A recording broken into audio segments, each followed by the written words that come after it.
Good Sunday morning to everyone. Welcome back to the channel. This is an unplanned video.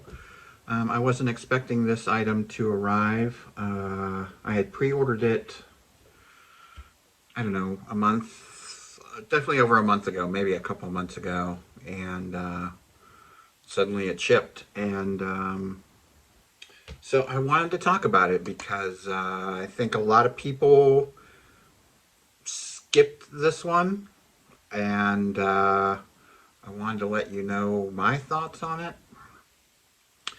But first, I think I kind of want to talk about, well, you know what this video is about. It's in the title. It's the Premature Ejaculation Necessary Discomforts vinyl. And I wanted to talk about my intro into premature ejaculation. I think everyone has heard my Christian death story a couple times, probably. I'm an old band, so I repeat myself, but I don't think I've ever shared my premature ejaculation story. So I'm going to start with that, and then if you want to skip that, which is totally fine, I'll timestamp where the review part starts for the vinyl. So if you were like me and my age and grew up outside of California or with a circle of friends that were into the same music as you, you probably maybe knew about Christian death. You probably were confused about the lineage of Christian death and where Roz went. For me, let's just drop in 1991-ish. I was that person. I was a fan of Christian death. I had quite a bit of, well, I didn't have a lot of Christian death. I had a good amount of Christian death, enough to confuse me. And I had all the, sorry, my cat is destroying the house. She's starving for attention. Like I said, I didn't plan this video, so she's a little annoyed. I had most of the Dutch East India trading releases, and I had an original pressing of Ashes. But Christian Death was all I knew. I didn't know about Shadow Project. I didn't know about Premature Ejaculation or anything else. For me, the whole thing, Christian Death was enough of a mystery for me because I didn't know what happened to Roz after 1985. Mind you, this is pre-internet. I was the only one in my high school who wore a Christian Death t-shirt. I wasn't the only goth, but I think I was probably the only one who knew about Christian Death. Christian Death was just one of many band shirts that I wore that I was literally the only one. So I was definitely, I don't want to say I was ostracized for it, but I was definitely in a different category from most people. And so, where do you go to find more information about Roz Williams in 1991? I didn't even have my first computer yet. I didn't have my first computer until I started working at Home Shopping Network. So I think that was 93 or 94. And I met James Coleman. James Coleman was one of the first people I met probably in 96, I think. That was a fellow Roz fan. So in probably 91 or 92, there was a record store in St. Pete called Asylum, and they had thousands, let's say it was around 90. They had thousands of used CDs. And one day I found a used Anesthesia from Dark Vinyl on CD. And it still had the sticker featuring Roz Williams, and it had the Valor Christian Death logo. I was like, what is this? And so I purchased that, obviously, and that exposed me to premature ejaculation. I didn't know anything about it. I didn't know who was involved, how long it had existed. Um, this was dark vinyl, and it said it was made in Germany. So that left me like no resources to figure anything out. So it remained a mystery for me. 92, I think, suddenly all of these Cleopatra Records, the small indie label in California, started dropping all of these Christian Death items. And here was Roz again. After, for me, a 7-year absence, suddenly Roz and Christian Death were associated again. And, you know, the releases were coming fast and furious. It was Iron Mask and Skeleton Kiss single. And then right after that, we had The Path of Sorrows, we had The Rage of Angels, we had the Triple X release of the last live performance. And then we had Sleepless Nights. We had the collection of lost tracks, which was mostly lifted from a bootleg CD. And it was just a lot in a very short time frame. And it was so confusing. And then Valor released Sexy Death God. And now, here is two competing Christian deaths. And it was a very confusing time for a fan. And, I was perfectly aware of the fact that this happens in bands. It had happened a lot in like the hair metal bands from the 80s where members split off and had their own versions of the bands, like Quiet Riot. I think it happened with Rat, Queensryche. It was happening frequently, and I was like, well, maybe this is a similar scenario. Anyway, among all of those releases dropped by Cleopatra was a Premature Ejaculation release, Necessary Discomforts. At the time, Cleopatra had done very little vinyl. They had done a picture disc of the Iron Mask and Skeleton Kiss, and there was a Brazilian import of the Iron Mask. I don't even know if that was a legit release. It was an odd one-off. I think it was on Bullet Records. And it was kind of hard to find. And it wasn't advertised in the States. I only found out about it later once I had internet. And it was even harder to find.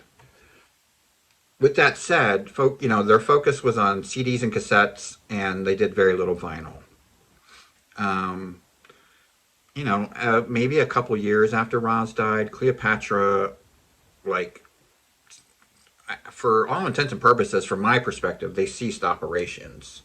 There were no new releases. Maybe they were still releasing, but I wasn't seeing anything. They had sort of focused on a lot of tribute albums and compilations towards the end. And I want to say probably by 2000, I just stopped seeing anything from Cleopatra. I think it was around 2009 or 2010 that all of a sudden these vinyl releases started showing up. And they were very, well, for one, they weren't marketed as Cleopatra. I honestly thought they were bootlegs when I first saw them, but I still purchased them. But when I got them, I realized it was Cleopatra because it had the CLP catalog numbers on it, and I think maybe even still the small Cleopatra Eye of Horus logo. They were flats, a color flat, and then a vinyl and a white paper sleeve, and the vinyl was just you would see with a test press or a DJ copy. It was just a white center label with no information. And they did Sleepless Nights 1990 on vinyl like that, and they did, they rebranded the Dolls Theater that way. I think that was it that they released um, in that era. Um, but over as time progressed, Cleopatra started pressing more vinyl and doing it in a much more um, traditional way. You know, like a full jacket and you know, record labels, center labels, and you know, packaging. Um, Over the past maybe 5, 6 years, Cleopatra's sort of revisiting the items that have never been on vinyl, and it's not been great. Dreams for the Dying, though nice to have on vinyl, was very bizarrely managed. Then we got the spoken word album, Every King and Bastard's Son, and I think that was maybe done a little better than the Dreams for the Dying, but still the packaging was questionable. And we arrive here today to Necessary Discomforts. And I would say, well, let's just get into it. This will move into the review portion of Necessary Discomforts. But that was my premature ejaculation story and how it sort of evolved, you know, from the point of Necessary Discomforts. Then Triple X released a premature ejaculation item. Internet became part of my life, and I realized that there was this whole plethora of premature ejaculation releases, among other things, Helter, 1334, all of this stuff I didn't even know existed, and that all came about because of the internet. So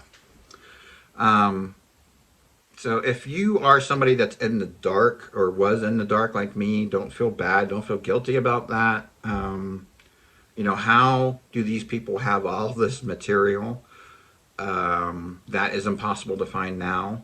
That's sort of probably they were in the know or knew the right people or knew more of the story to talk to those people while they were still available. So when you find out somebody has all of the Happiest Tapes on Earth collection, you know, either they've spent a buttload of money to collect that over the years, or they were in connection with the label, you know, at a time when that material was still available from the label. So with that said, let's move on to this release. Like I said, I pre-ordered this back in, I want to say probably April or May. I don't know. And in all fairness, I knew what to expect visually. Cleopatra did have images on the website of what it was going to look like, so I purchased it regardless. It's a limited edition of 100 copies. This is the first time Necessary Discomforts has been on vinyl, and I thought it was going to be important to review it because there was a lot of skepticism when I shared with the Roz community that this was coming. There was a lot of skepticism about purchasing it, and I know a lot of people are passing on it. So this is for those people who were on the fence and not sure what to do. This is your video. So you know, in terms of when Cleopatra had reemerged in 2009-ish, and how they were marketing the vinyl releases that they were doing, which essentially was really the first time that they had done vinyl. Aside from some one-offs like the Iron Mask picture disc and whatnot, I felt those were lacking quality, but it was maybe an acceptable level of, you know, a label that maybe was coming out of a financial problem. I don't know the story. I don't really know what Cleopatra's story is. I just know they disappeared for a while. and then they reemerged with vinyl pressings, and they were not a full packaging. It was a front sleeve and the vinyl usually had a white label. I would rate those superior to what is being presented here. And that's hard for me to stomach because Cleopatra is a large label now. They're still considered an indie label. They have a lot of artists, they have a lot of material, and they're prolific. So I think, as many times as we said this, this is a missed opportunity for Cleopatra to have done something that fans would appreciate. And I don't know what that disconnect is. I really don't. But it's unfortunate. So our jacket is just a plain white DJ jacket, they call these. They also put test presses in these. It's just really thin cardboard. Very thin. Like the thinnest cardboard you can buy. It has this sticker, which I don't even know why you couldn't use the original album cover for this part. I don't know why you made this. And then you have this.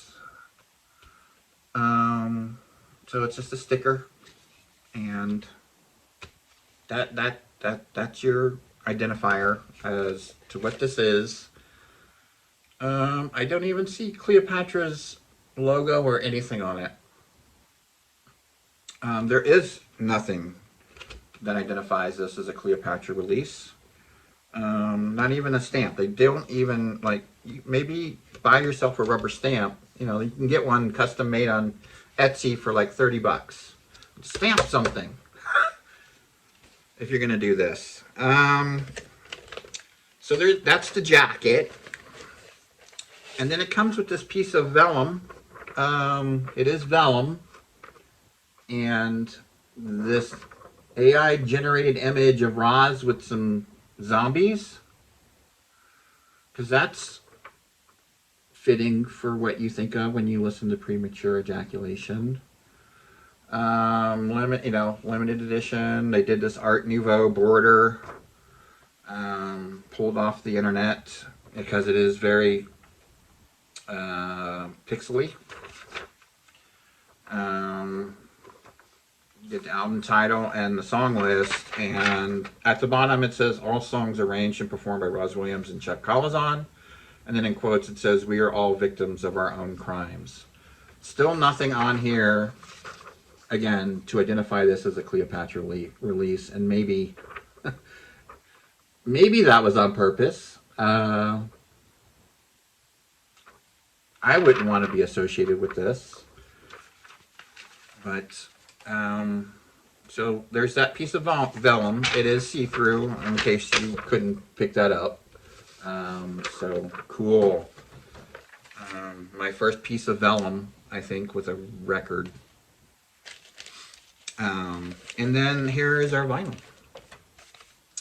It feels like it's probably heavier than 120 grams. I'm going to say it's like a 140. It is a fairly nice sleeve. It is lined on the inside, like an anti-static coating, so props for that. And, you know, sometimes you get these with a test press. Well, usually you do. Usually it has like some manufacturing information on it. But that's that. Again, no identifiers. And they sent me a sticker. And here is the vinyl. It is clean, thankfully. And again, there's nothing to identify this as a Cleopatra release. I'm going to pause the video and look at the dead wax and see if there's anything there.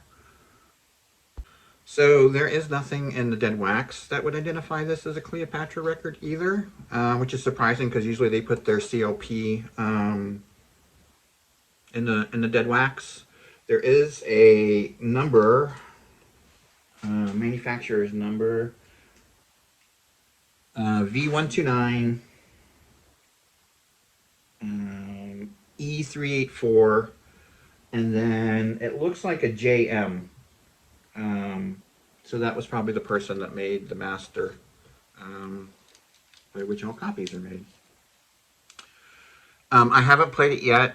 I'm going to do that next to see if how it sounds. When I was holding it in the light to read the dead wax, I did see some, hopefully, dirt, but it does look like abrasions. These were definitely clean because I can see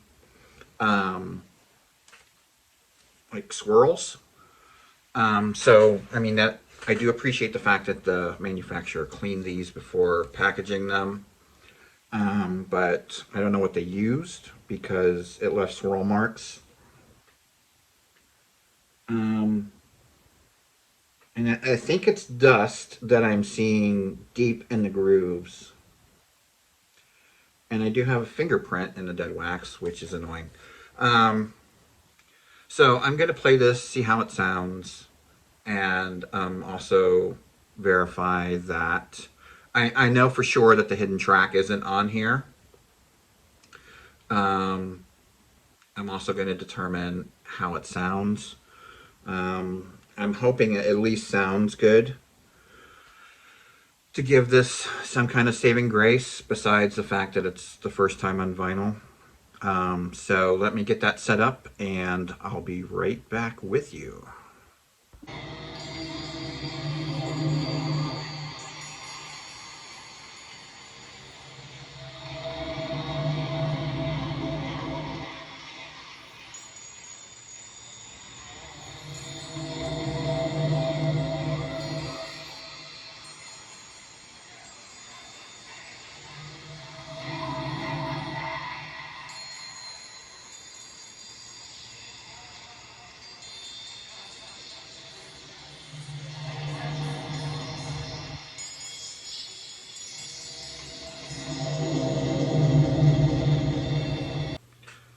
Okay, so I've just finished listening to the vinyl, and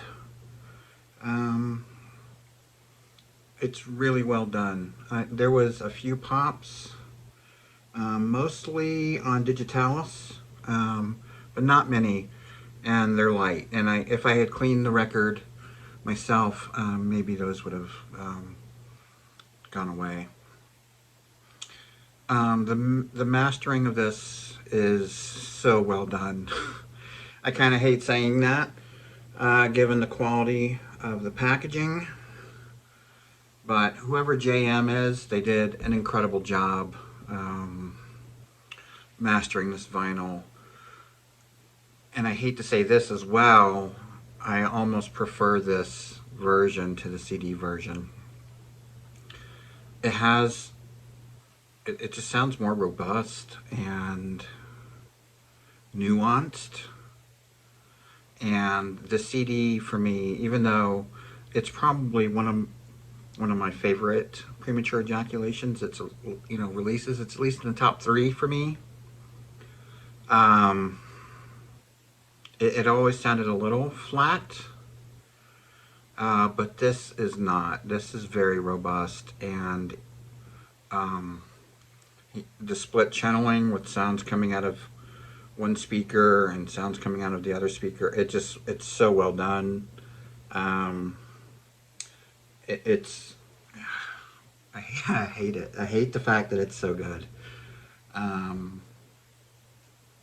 So yeah, it's a beautiful record as far as quality of sound, and I would say maybe even superior to what we had before.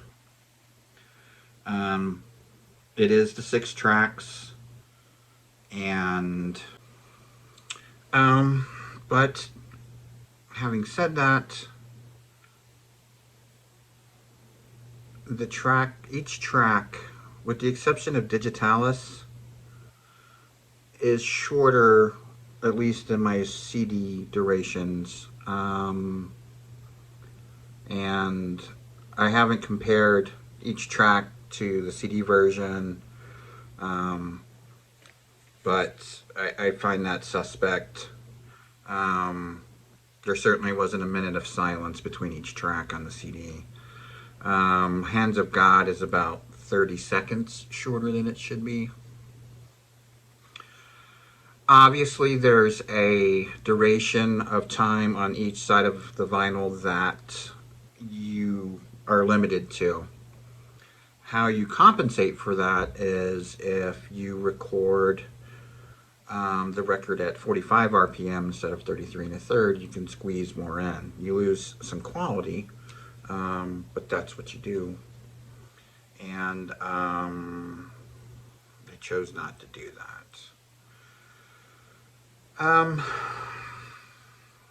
That's a huge disappointment, and it's another red flag. So, do I recommend this purchase? I'm going to say no. I'm a little torn. The fact that it is the first pressing on vinyl and it sounds really good, definitely have that going for it. But, you know, the reality of the situation is, with Cleopatra, it's people like me that are probably the problem. You know, I purchased this, and that sends a message to Cleopatra that this is acceptable packaging, and it's okay to modify Roz's music and vision for an album in order to put it on vinyl and send it out to the masses. I mean, you could have done a double vinyl, but you also could have included the original art. Just everything about this is not everything, but it's just so much, and you know, it's people like me purchasing these that sends a message to Cleopatra that, you know, people will buy it. So at some point you have to redline and say, I'm not going to do it anymore. What message will that send? I think that's my concern, and that's why I do buy these things. Partly, one, because I want to inform all of y'all, but the other is I'm worried that if we stop investing in Roz releases through Cleopatra, will they just stop? And we won't ever get anything else on vinyl, or hopefully a reissue that's done correctly. You know, worst case scenario is Cleopatra will redo this with the proper packaging, and I would say wait for that. Maybe that's not worst case scenario. Worst case scenario is they never do this again, or they just do it again. That's in the same fashion. But the lack of any original art, the edited tracks, the just lack of consideration to give us anything, really anything on this release that was in Roz's vision or Chuck's vision, is disappointing. I don't know who is behind this release. I don't know if Cleopatra just decided to do it, or because there is no production information whatsoever. I don't know who decided to put this together. You know, I know Chuck is reconnecting with the Premature Ejaculation name, so I don't know if he was somehow involved. I highly doubt it, because I don't think this at all captures anything that he would want to perpetuate for Premature Ejaculation. So I don't know who's behind it, and I don't know if it was just Cleopatra doing what Cleopatra does. I really wish they would hire an art director, or, Christ, just let the fans design a piece. I don't even know. I mean, Cleopatra released the original on CD. How hard would it have been to redo that and just put it out? But I don't understand the disconnect. So my fear is that, you know, if we don't invest in these items, Cleopatra will just see Roz is no longer a profitable avenue to pursue, and we won't get anything else. There's a ton of material that they could use that they've never released, that's out there in the ether, but they just choose to keep, redoing their catalog and pressing after pressing of the whiskey show and whatnot. So, is this worth your investment? I think my copy, I ordered it direct from Clio, and I think it was $24.99 plus the shipping, so $30. I don't think it's worth $30. And I don't think it's going to be an item that goes up in value like those 2009-ish pressings on vinyl that sort of tripled in value. I don't think this is in that category. It's disappointing, and I don't recommend purchasing it, unfortunately. As much as it's great to hear this on vinyl, to have on vinyl, it's not complete, just like Dreams for the Dying. So it's a pass, I'm sorry to say. There is some slight warping. I did want to add that, and it's very minimal. And mine shipped all the way from California all the way to the other coast. So, I can, I'm willing to sacrifice some or suspend some belief and say that is what happened. It was the traveling. Clio always does a great job of their packaging as far as shipping. The record was very protected. It's a very sturdy mailer. And, they threw in a sticker. Usually they throw in flyers and stuff. So I have no qualms with Clio on how they treat their customers. It's just the quality of their releases that really I struggle with. And even though they really did a great job in the audio quality on this, it's still incomplete, and it's a disappointment. So I can't forgive that again. So I don't know, what's the answer? Do we stop buying? And I think if we do, we take a risk of never getting anything else. But if we keep buying, they have no reason to do better. So I don't know. But I would say pass on this one. That's it for this unexpected video, and I thank you all for watching, and I will get back to working on the other video that's in the works. It will be much more robust video that I'm working on with some people, so I will probably see you then unless something else pops up. That's it for now. Bye.